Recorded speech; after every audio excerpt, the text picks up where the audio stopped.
दोस्तों आज हम आपको बताने वाले हैं कि कैसे आप होसेस को क्रिम कर सकते हैं और कटिंग कर सकते हैं। तो आइए जानते हैं पूरी प्रोसेस को। हाँ, स्टार्टिंग से ही बता रहा हूँ मैं। जब भी आप मशीन ऑन कर रहे हैं सबसे पहले आप रोटेशन का ध्यान रखेंगे। मोटर के ऊपर एरर दिया हुआ है, तो आपने ग्रीन यहाँ से ग्रीन बटन से आपने मशीन ऑन करी, यहाँ से आपने ऑन करी, मोटर ऑन हो जाएगी। आपको मोटर की रोटेशन देखनी है। अभी हमारी मोटर की रोटेशन एज पर एरो है। ठीक है, कैसे पता? वैसे देखते हैं। हाँ, यहाँ साइड से दिख जाती है ना, ये टैंक का वाला है, यहाँ से आपको दिख जाती है। उसके बाद जब भी आप होज काटने जाएंगे तो इनको बोलते हैं हम गाइडिंग पिन। ये गाइडिंग पिन इम्पोर्टेंट क्यों है वो मैं आपको बताता हूँ। मैनुअल में भी मेंशन है, उसकी भी आप फोटो शेयर लगा देना बाद में। अभी जैसे मेरे को छोटा होज काटना है 1/4 का लेट से, तो मैंने ये बिल्कुल नियर बाय रख ली है। तो कोई भी होज काटना है अभी 2-2.5 मीटर का दे दो। R2 है ना ये? हाँ, तो करीब 2300 mm का काट दो, लगभग 2300। यहाँ से काट दो। कितना हो गया हुआ है? नापने का है उसमें स्केल लगा सकते हो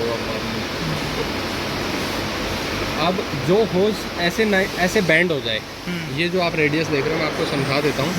ये गाइडिंग पिन लगाने का मोटो क्या है, होज ऐसे बैंड होना चाहिए। जो होज बैंड होगा उसके दो बेनिफिट हैं। जो होज कट जाएगा वो फैल जाएगा, तो आपका जो ये ब्लेड है ये डायमंड कोटेड ब्लेड है जो मशीन के साथ आता है, आप देख ही रहे होंगे।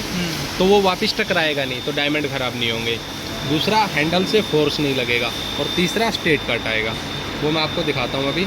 क्योंकि अगर ये हार्ड होज रहता और मैं इसको अभी मैंने मोटर नहीं चला रखी है, तो मैं इसको अभी करूँगा तो ये देखिए ईजिली बैंड हो रहा है। अगर मेरा थोड़ा बड़ा साइज़ है तो मैं अकॉर्डिंगली गाइडिंग पिन को अकॉर्डिंग टू साइज एडजस्ट कर लूँगा मैं। बट इसके बिना होज नहीं काटना है, अदरवाइज़ आपका ब्लेड बहुत जल्दी डैमेज हो जाएगा। अब मैंने रखा, अभी आप देखेंगे तो ये बैंड हो रहा है हल्का। ऑन हो गया ये? हाँ हाँ। आवाज़ नहीं करती है मोटर? नहीं, ब्रेक मोटर है सर ये। तो जैसे ही आप काटोगे, आप यहाँ क्लोज व्यू लेना एक बार, उधर से ही ले लीजिए, उधर से ही। तो आप देखेंगे ये ब्लेड काटता जा रहा है और वो हिस्सा अलग होता जा रहा है। तो आप यहाँ पे अगर देखेंगे अभी ध्यान से, एकदम स्ट्रेट कट आया है, ये एकदम स्ट्रेट कट है, किसी भी तरह की कोई डिब्रीज नहीं है इसमें। तो ये बेनिफिट होता है। और जैसे ही आप मोटर को इमीडिएटली बंद करते हो, मशीन मोटर बंद हो जाती है, घूमती नहीं रहती है। मोटर को यहाँ से बंद कर देते हैं ना? हाँ, यहाँ से बंद कर देते हैं। ये स्टार्ट, ये बंद, और अब इमीडिएटली स्टॉप हो गई, घूमती नहीं रहेगी क्योंकि इसके अंदर यहाँ पे ब्रेक लगी हुई है मशीन में। ठीक है। असली खेल शुरू। आप देखोगे इसके अंदर डस्ट है। हाँ है। अब क्या करते हैं सप्लायर, इसके ऊपर फिटिंग लगा दिया, तो जो इसके अंदर की डस्ट होगी वो फिल्टर में जाएगी, फिल्टर चोक करेगी। तो या तो हमने बेसिकली अभी देखो मैंने, क्योंकि कटने के बाद कहाँ जाएगी डस्ट, यहीं तो जाएगी। तो इतनी डस्ट अगर एक होज में है तो मैंने अगर 5 होज चेंज कर दिए तो ये फिल्टर ब्लॉक कर देगी और ऑयल भी गंदा करेगी। ठीक है। इसके लिए आती है क्लीनिंग मशीन। या तो आप एयर से क्लीन करो, तो एयर से आप लॉन्ग लेंथ नहीं कर सकते, एक वाटर क्लीनिंग भी आती है। तो आपने होज लगाया, आपने क्लीन कर दिया, और फिर उसी में एयर का ऑप्शन रहता है, वो क्लीन कर देगी पूरे होज को। तो आपने बेसिकली न्यू होज लगाया। देखिए अभी मैं मार रहा हूँ ना अगर इस पर, तो ये इसमें आ रहा है। जब आपको फिटिंग लगानी है तो यहाँ पे आपने रखा और जितनी जहाँ तक जाना वहाँ पे मार्किंग किया, तो उतना इंसर्ट कर दिया। ये नीचे के 3 होल, कोई भी तीन होल नीचे, ये प्लास्टिक पिन है। ये जो होल है इसमें, यहाँ पे मुझे मैच करने हैं नीचे पे। अब देखो अगर मैं यहाँ देखिए, यहाँ नीचे करिए कैमरा। अगर मैं ये गलत डालूँगा, ये मैंने डाइयों के सेंटर में नहीं डाले, अगर आप ध्यान से देखेंगे यहाँ थोड़ा सा, ये देखिए। और अगर मैं क्रिम्प करूँगा तो ये क्या होगा, ये डाइयाँ तोड़ देगा। ये जो गिट्टियाँ हैं प्लास्टिक की, ये रीज़न है, ये प्लास्टिक की दी होती हैं कि कुछ गलती भी हो तो प्लास्टिक की चेंज हो जाए, स्लॉट में डालना है। हाँ, तो ये बेसिकली ये जो स्लॉट दिए हुए हैं, ये इसके अंदर बैठानी है आपको। तो ये मैंने स्लॉट में बैठाई, मैंने 3 होल मैच किए। अब मेरे को ये देखना आराम से कि बाकी के होल भी मैच हो रहे हैं। जैसे ही होल मैच हो गए, मैंने यहाँ पे दबाया, इसको कंटिन्यूसली दबाया, टच होना देखना है बिना। हाँ, ये टच हो गया ना, तो मेरे को बस ये खींचना है क्योंकि इसमें मैग्नेट है। तो ये मैंने खींचे हैं। उसके बाद मैंने ओपन किया, सारे डाइयों को देखा हाथ से कि कोई लूज वगैरह तो नहीं है। और माइक्रोमीटर जब भी आपको सेट करना है, डाई ओपन पोजीशन पे होनी चाहिए। ठीक है। ये बेसिक फंड है। माइक्रोमीटर जब आपको- ओपन करना हाँ, है, जब डाई ओपन हो तब आप माइक्रोमीटर सेट करो, आपको जितना भी प्लस करना है। बट आपको अगर 0-0 करना है तो आप अपना 0-0 पे लाइए। डाई को मुझे चेंज करना है तो मुझे 0 पे लाना है। 0-0 पे 0-0 लाना लाना क्योंकि उससे है। प्लस डाई चेंज नहीं है तो डाई उसका 0-0 मतलब 28 बनाएगा वो। हाँ, तो अगर ये निकालने के लिए हाँ ये हो गया। अब मान लो मैं थोड़ा पहले भी रुक जाता हूँ तो मेरे को बेसिकली अभी QDC का डायमीटर देखना है कि ये जा रहा है या नहीं जा रहा है। तो मैंने थोड़ा सा हल्का सा ओपन किया, ये चला गया अंदर। अब कुछ नहीं, मुझे बस इसको पकड़ के रखना है और ओपनिंग का बटन दबाना है। ये निकल गई डाई आपकी। मार्क अंदर चला गया, ठीक है। अब क्रीम करना। अब हम चलते हैं चार्ट के अकॉर्डिंग। अब चार्ट है मेरे मोबाइल में, मैं चार्ट में लिखा है R2 का टाइप का हो जाइए। और ये DN06 है। ये भी डैश नंबर है, ये डैश नंबर है बेसिकली 6/16 हाँ, करके रहता और है। ये इंच में है 1/4 सारा रैक लिया उठा के। डैश नंबर को अगर 16 से डिवाइड करोगे तो ये आ जाता है। हाँ, इसको उससे माइनस। और बेसिकली ये जो आपका चार्ट है ये भी यही बोलता है कि आपका डैश 6 में जाओगे तो 1/4 पे आप चले गए ऑटोमेटिकली। तो आपका होस्ट टाइप क्या है? R2। तो इसमें आपको देखना है आपका R2, क्योंकि ऊपर वाले में R180 दिया है, यहाँ पे R2। तो R2 नीचे वाली लाइन है, इसमें आप गए 1/4 में। तो आपको आफ्टर 18 क्रिम्पिंग है। डायमीटर चाहिए 18। तो ये 17 है, की डाई लगानी है अब तो। ये क्रिम्प होने के बाद डायमीटर है। अब मैंने इसकी अगर ओडी देखता हूँ मैं, अगर मेरे से फिर भी गलती हो जाती है तो इसकी ओडी है ऑलमोस्ट 22.5 mm। 22.5 मतलब तो ये लगभग क्रिम्प होने के बाद 4.5 mm दबेगी। दबेगी ये। अब मेरे को ये करना है 18 mm। तो डाई निकालनी कैसे है ये मैं आपको दिखाता हूँ। ये आपने रखा इसमें, ये आपने टर्न किया और ये निकाल दिया। अब ये 17 mm है, इसके ऊपर लिखा हुआ है। क्लोज ले लीजिए जो थोड़ा जाए, ये देखेंगे हर डाई के ऊपर ये mm का डायमीटर है। तो आपने ये QDC, इसको QDC बोलते हैं, क्विक डाई चेंज। ये आपने रखा, ये आपने अनलॉक किया, ये निकाल दिया। 18 mm हमें चाहिए। तो बेसिकली डाई लगाने के बाद मैंने डाई को ओपन किया। ये 17 mm की तो एक पे सेट करनी है मतलब हाँ, ये। तो जो 18 - 17 सिंपल हाँ। फॉर्मूला है। हाँ, जो 18 चाहिए, हाँ जो चाहिए आफ्टर क्रिम्पिंग डायमीटर माइनस में die die size. Number, nearest die size. तो 18 के नियरेस्ट 17 है, 18 - 17 तो एक पे आ गया। तो माइक्रोमीटर पे क्लोज लीजिए। जब माइक्रोमीटर सेट करना है, डाई आपकी ओपन पोजीशन पे होनी चाहिए, ये आपको ध्यान रखना है ऑलवेज। ठीक है। ये आपने घुमाया, ये हो गया 0.1, 17.10।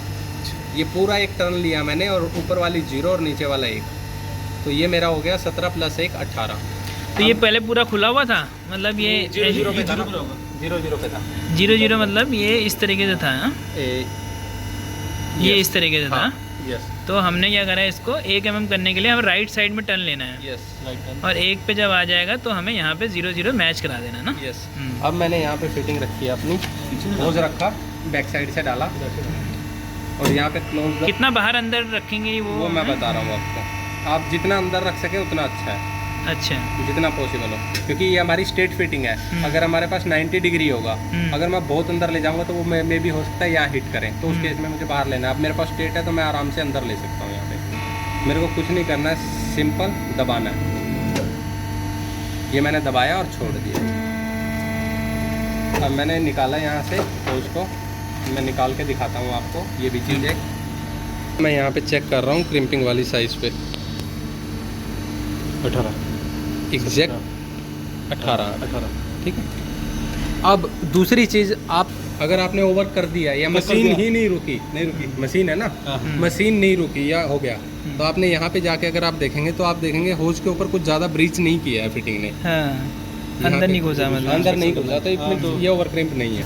खींच लीजिए आगे, बस आगे आ जाइए। अब आराम से छोड़ दीजिए पीछे से और क्रिम्प कर। हाँ हाँ, जितना मर्जी आप बेसिकली चाहे इतना भी रख लीजिए, बस अब आपको क्रिम्प करना है जितना पीछे रखेंगे, क्योंकि जैसे ही क्रिम्प होगा ये फैल के आगे आएगा। अगर आपने एज पे रखा है तो वो फैल के हाँ, तो इतना पीछे भी रख सकते हैं। हाँ हाँ, आराम से, ठीक है। आराम से। यस, तो यहाँ पे ऑलरेडी सेट है वैल्यू अभी। हाँ वैल्यू 17 सेट का। है। तो हमें बस क्रिम्प करना है, दबा के रखना है आपको बेसिकली क्लोजिंग का बटन। ये क्लोजिंग कह रहा है, देखिए अब ये अपने आप आपको रुक जाएगा। नहीं रुक गया, बट ये रोंग क्रिम्प हुआ है। अच्छा, ये रोंग क्रिम्प क्यों हुआ बाहर है? ये आ भी गया। अच्छा एग्जांपल है, क्योंकि आपने कम एज पे रखा था, छोड़ दिया था, वो फैल के बाहर आ गया। अब अगर आप इसको बाहर निकालेंगे तो आप देखेंगे यहाँ से आपका पार्ट क्रिम्प नहीं हुआ है। अब पकड़िए आप इसे, वीडियो चालू रहने दीजिए इसे। अब इसको मैं क्या कर रहा हूँ, थोड़ा सेम जगह पे जहाँ पे क्रिम्प हुआ है वो सेम डायमेंशन पे मैं थोड़ा अंदर ले रहा हूँ एंड देन क्रिम्प अगेन। अभी आप देखेंगे ना 2 लाइनें हैं। तो वो उस बात मतलब हुआ है क्रिम्प, कोई प्रॉब्लम नहीं है। अभी अगर मैं दोबारा भी दबाऊंगा तो वो कोई इशू नहीं है, उसमें नहीं हो रहा है। बट ये चीज़ों का हमें ध्यान रखना है नेक्स्ट टाइम। गिर गया, ऊपर में गिर गया यहाँ पे या बैक साइड में, तो ये मैग्नेट है हमारे पास, इससे हम निकाल सकते हैं। अब हमें करना है मशीन की डाइयों को ग्रीस। ग्रीस करने के लिए हमारा माइक्रोमीटर 00 पे है। हमने मशीन को किया क्लोज कंप्लीटली।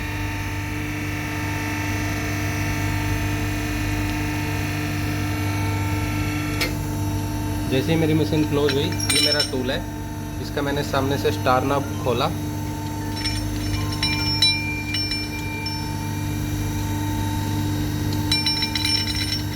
तो पीछे की तरफ से डालना था ना, मैं दिखा रहा हूँ आपको। ये प्लेट मैंने खोली है, ये मोटे वाली जो पिन्स हैं ये बैक साइड में जाएंगी। ठीक है। आप इधर से आइए। अभी अगर आप देखेंगे तो यहाँ पे आपको होल दिख रहे होंगे बड़े वाले डाइयों में। हाँ है। तो आपने ये रखा और ये पिन्स को इसमें बैठा दिया। ठीक है। तो ये आपका सामने की तरफ नट आ गया है। अगर आप देखेंगे मैंने पीछे में हाथ रखा और यहाँ पे अभी अगर आप देखेंगे मैं ये मैग्नेट ले ये मैंने बैठा दिया। ठीक है। ठीक है।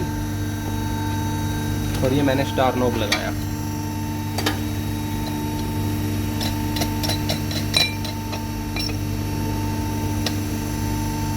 ठीक है सर। अब मैंने डाइयों को आप बैक साइड में आ जाइए तो आपको एक्टिविटी दिखेगी क्या होगा। ये दबाना है ना? हाँ, ओपनिंग करना है। ठीक है। ओपनिंग जैसे ही करेंगे, अभी आप देख रहे होंगे ये डाइयाँ बिल्कुल पिस्टन के साथ बैठी हुई हैं नीचे। तो जैसे मैं ओपन करूँगा, डाई मेरी उसी पोजीशन पे है, ये मेरा वापस पिस्टन बाहर आ गया। तो यहाँ पे जितना भी फ्लैक्स मटेरियल है वो मैं साफ कर सकता हूँ। और ग्रीसिंग जो मुझे करनी है स्प्रे से मेरे को बेस में करनी है, ना कि डाइयों के ऊपर। तो उसमें कम ग्रीस यूज होगा और एग्जैक्ट पोजीशन पे होगा। ये यहाँ रोकने के लिए है, इसको पीछे स्टॉपर नहीं, ये ऑटोमेटिकली रुक जाता है। सेम क्लोज किया मैंने। अगर टूल निकालना है क्लोज करेंगे तो अंदर आ जाएगा ना। हाँ, आप देखेंगे तो वो अंदर जाता रहेगा।